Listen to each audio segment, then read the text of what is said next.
Thank you very much. President Iohannis, thank you for being here. It's an honor to welcome such a good friend of America to the White House. As you know, the people of Romania and America share much in common: a love of freedom, proud cultures, rich traditions, and a vast and storied landscape to call home. The relationship between our two countries stretches back well over a century, but today we especially reaffirm and celebrate our strategic partnership that began more than 20 years ago. That partnership covers many dimensions, including economic, military, and cultural ties, and today we are making those ties even stronger. Mr. President, your visit comes at an important moment, not just in this partnership, but among all of the responsible nations of the world.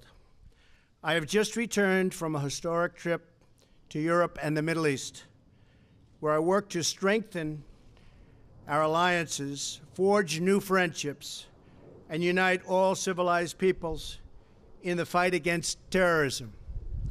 No civilized nation can tolerate this violence or allow this wicked ideology to spread on its shores.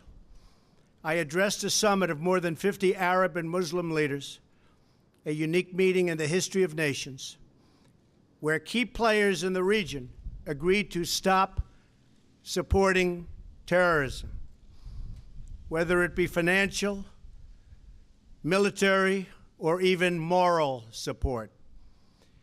The nation of Qatar, unfortunately, has historically been a funder of terrorism at a very high level. And in the wake of that conference, nations came together and spoke to me about confronting Qatar over its behavior. So we had a decision to make. Do we take the easy road, or do we finally take a hard but necessary action? We have to stop the funding of terrorism.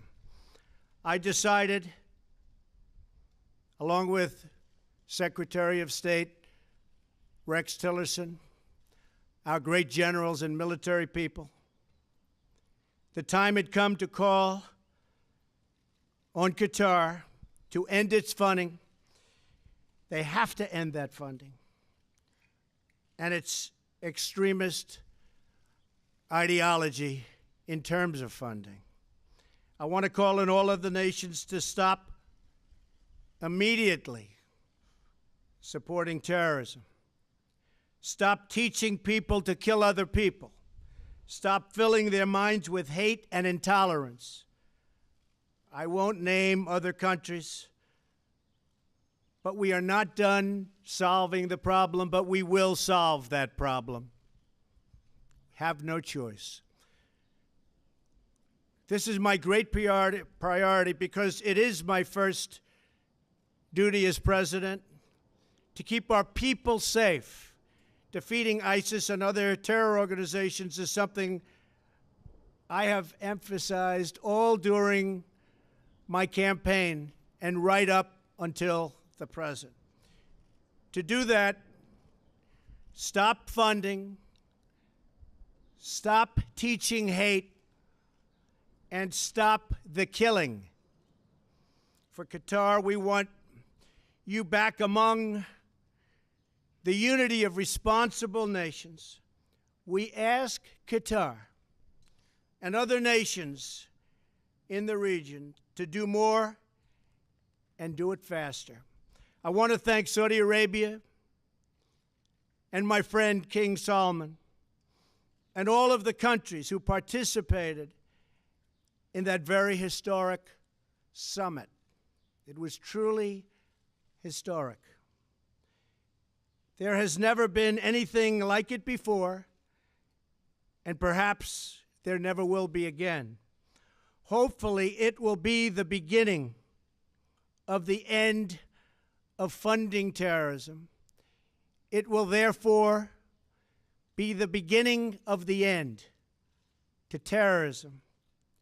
No more funding. I also want to thank the Romanian people for everything they contribute to our common defense and to the fight against the evil menace of terrorism. They have their own difficulties with it, and they've come a long way, and they're doing a lot. Romania has been a valuable member of the coalition to defeat ISIS, and it's the fourth largest contributor of troops in Afghanistan. There, 23 of your citizens have paid the ultimate price, and America honors their sacrifice. I want to recognize President Iohannis for his leadership in committing Romania this year to increase its defense spending from 1.4% of GDP to over 2%. We hope our other NATO allies will follow Romania's lead on meeting their financial obligations and paying their fair share for the cost of defense. But I will say this, that because of our actions, money is starting to pour in to NATO. The money is starting to pour in. Other countries are starting to realize that it's time to pay up, and they're doing that. Very proud of that fact. As you know, I have been an advocate for strengthening our NATO alliance through greater responsibility and burden sharing among member nations. And that is what is happening. Because together we can confront the common security challenges facing the world. Mr. President, I want to applaud your courage and your courageous efforts in Romania to fight corruption and defend the rule of law. This work is necessary to create an environment where trade and commerce can flourish and where citizens can prosper. I look forward to working with you to deepen the ties of both commerce and culture between our two countries. Romanians have made contributions to the United States and to the world. Very notable among them was Nobel Prize laureate Elie Wiesel, who was born in Romania and sadly passed away almost 1 year ago. And I understand that earlier this week, the American Jewish Committee presented President Iohannis with its very prestigious Light Unto the Nations Award for his work to further Holocaust remembrance and education in Romania. I join the AJC in saluting your leadership in this vital cause. The people of Romania have endured many, many hardships, but they have made a truly remarkable historical journey. The future of Romania and Romania's relationship with the United States is very, very bright. President Iohannis, I thank you for your leadership, and I thank you again for being here today. I look forward to strengthening our alliance with your country and our bonds with your people. The relationship has been good, but now it's stronger than ever. Thank you very much. Mr. President, thank you so much. Thank you so much. President Trump, thank you so much for the words you found for Romania, for the Romanian people, and for me. Thank you very much for the invitation to be here today with you, and thank you so much for arranging this nice weather in this place. Mr. President, I'm very glad that we had such a good meeting, and this is due to your strong leadership, and this is also due to our strong partnership. Obviously, fact that we celebrate 20 years of strategic partnership this year is important for both our nations, and it is important to know, and this is what I want to underline, that this partnership with the United States of America shaped Romania as it is today. Romania, a solid democracy with a solid, sustainable economic growth. Romania, which stands together with the US troops in Afghanistan. We stand together in Iraq. Mr. President, this partnership contributed greatly to what Romania is today. And this partnership was and is very important. And I think this partnership not only has to continue, this partnership has to become stronger. This partnership has to define our bilateral relation, and this partnership has to contribute to solve so many problems. President Trump, you mentioned terrorism. I'm very glad that due to your strong leadership, NATO decided to go against terrorism. Your involvement made so many nations conscious of the fact that we have to share the burden inside NATO. And this is why Romania also decided, and if I'm right, I think this is the first country during your mandate to step up to 2% of GDP for defense spending. A significant part of this defense spending is going into strategic acquisitions. And I hope, President Trump, that we find good ways together to make good use of this money. Romania is very conscious of the fact that we stand on the eastern flank, and we heavily rely on your partnership, President Trump, because we cannot stand there without the US. We cannot stand there alone. On the other hand, our partnership has a huge opportunity to step up not only in security matters, but also in commercial and economic matters. And this is very important. Romania is a member of the European Union, and I think it's the best interest of you, Mr. President, to have a strong European Union as a partner. This is vital for all of us. Our relationship, the transatlantic link, is vital. Transatlantic link is not about diplomacy, about policy. It's at the basis of our Western civilization, and together we will make it stronger. Together we will make it better. NATO and the European Union do not have to compete against each other. They have to work together. They have to work in such a manner as to produce synergetic effects, make NATO stronger, make Europe stronger, make the United States of America stronger. And this is what we decided, President Trump and I, to make our partnership stronger, better, more enduring.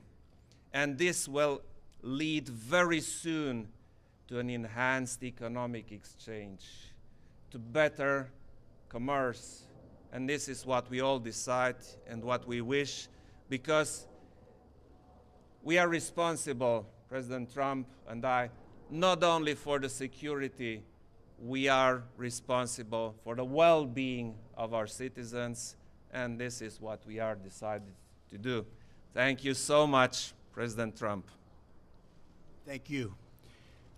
Dave Boyer, Washington Times, please. Dave. Thank you. Come on, Dave. Thank you, Mr. President. Apologies. That's all right, Dave. Mr. President, this morning on Twitter, you were referring to the testimony of James Comey vindicating you.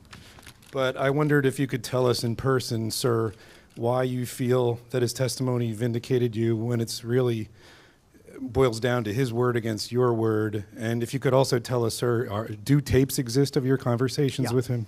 Well, I'll tell you about that maybe sometime in the very near future. But in the meantime, no collusion, no obstruction.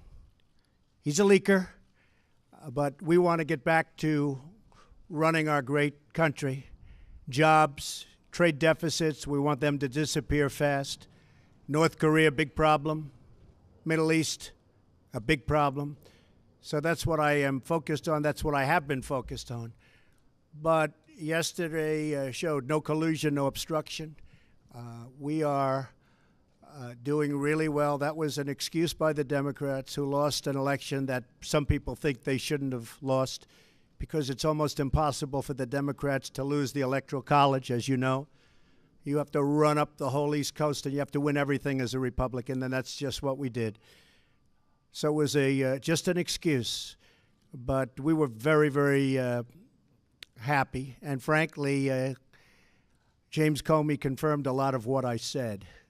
And some of the things that he said just weren't true. Thank you very much. Do you have a question?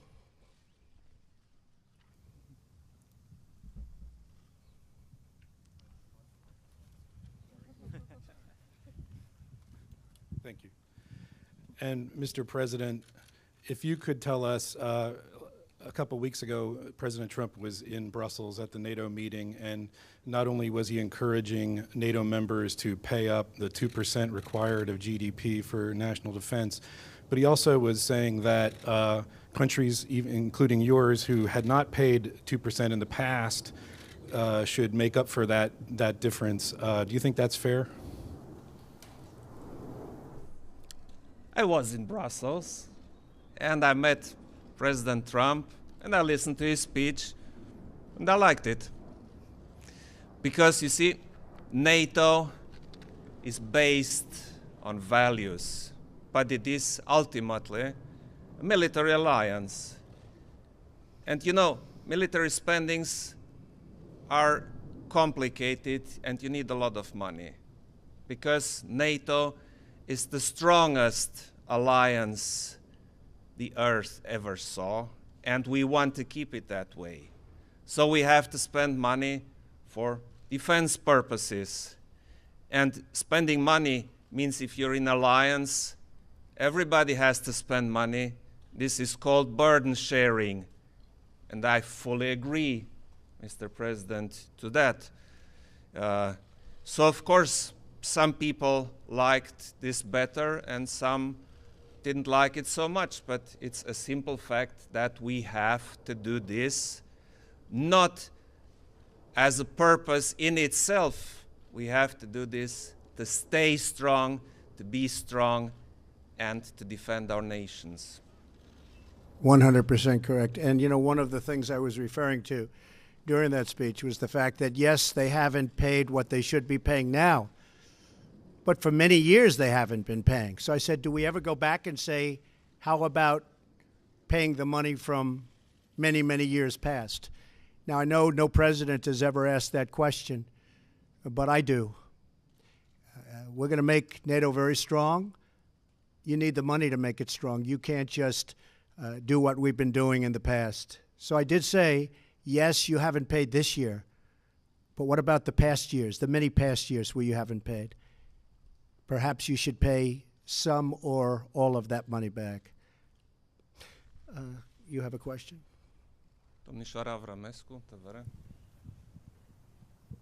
Thank you.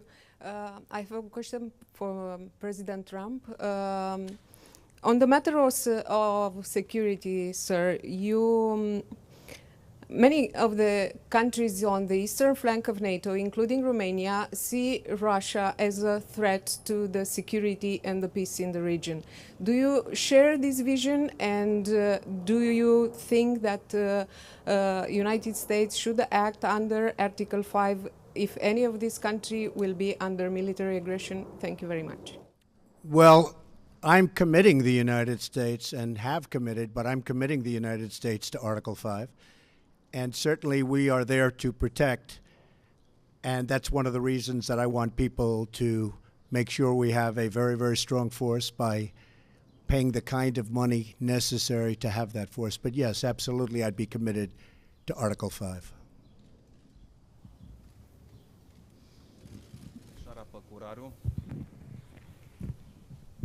Thank you, Mr. President. Were there any discussion about the visa waiver program for Romania? Is there a time frame for including our country in this program? Thank you. We didn't discuss it. We didn't discuss it, but there would be certainly, it would be something we will discuss, Mr. President. I mentioned this issue, and I also mentioned it during other meetings I had, because this is important for us, it's important for Romanians who want to come to the United States. And you see, more and more people come, President Trump, from Romania to the United States. Some come as tourists, some come for business, and those who come for business should be encouraged. So the matter of visa waiver would be probably important to discuss, and we all hope that we will advance on this. Good.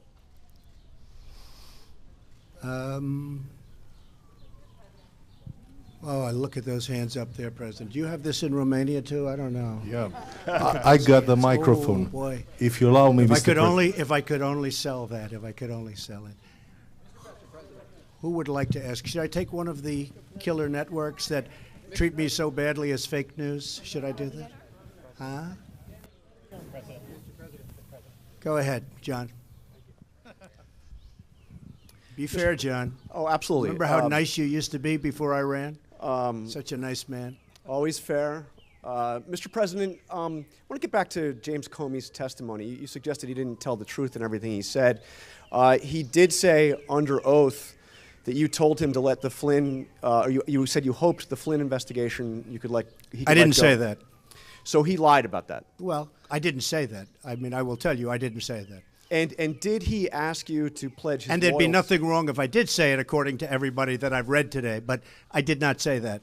And did he ask for a pledge of loyalty from you? That's another thing he said. No, he did not. So he said those things under oath. Would you be willing to speak under oath to give your version of those events? 100%. I And- didn't say under oath.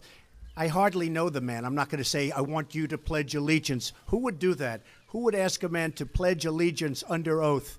I mean, think of it. I hardly know the man. It doesn't make sense. No, I didn't say that, and I didn't say the other. So if Robert Mueller wanted to speak with you about that, I you would be willing glad talk to him? tell him exactly what I just told you, John. And you seem to be hinting that there are recordings of those conversations. I'm not hinting anything. I'll tell you about it over a very short period of time. When is that? Okay? Okay. Do you have a question here? When will you tell us about the Over a recordings? fairly short period of time. Are there tapes, sir? Oh, you're going to be very disappointed when you hear the answer. Don't worry. John, do you have a question for the president? Yes. Thank you. And President Iohannis, you are no stranger to Russian aggression. Vladimir Putin recently suggested that Romania could be in Russia's crosshairs. How concerned should the world be about Russian aggression in your region, and how concerned should we be here in the United States about what Russia tried to do in our election, sir?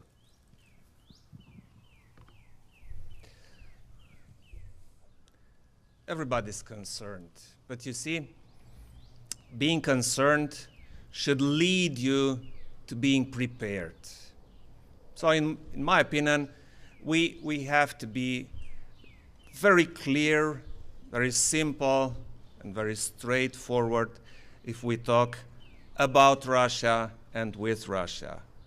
In my opinion, we need dialogue.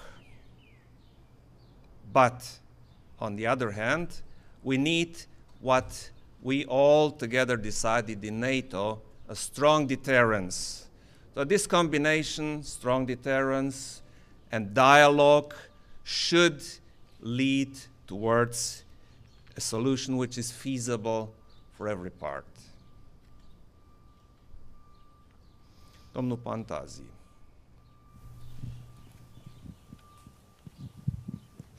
Hello, Mr. President Trump. You mentioned you mentioned earlier the anti-corruption fight in Romania. It is a matter of high importance in our country.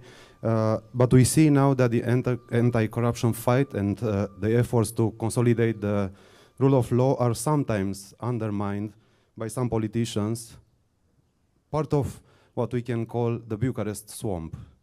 Is your administration going to support the anti-corruption fight in Romania, and how can you do it? Thank you.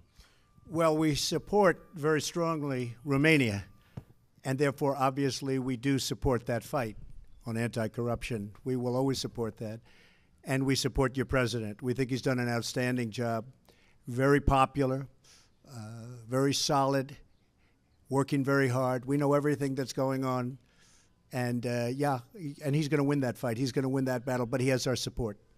Thank you so much. Do you see the corruption in Romania as a problem for the US-Romania partnership and for the American investor as a threat, because we still have corruption in Romania despite this anti-corruption fight? Well, you do, but I can tell you that there are many American investors right now going to Romania and investing. In fact, I was given a chart just before our meeting, and we have people going over to Romania and investing, and they weren't doing that a number of years ago. So that shows very, very big progress, and there really are a lot of congratulations in store. But a lot of people are investing from our country to yours, and people love from Romania the United States, and they come here a lot, and we're very proud of them. Thank you all very much.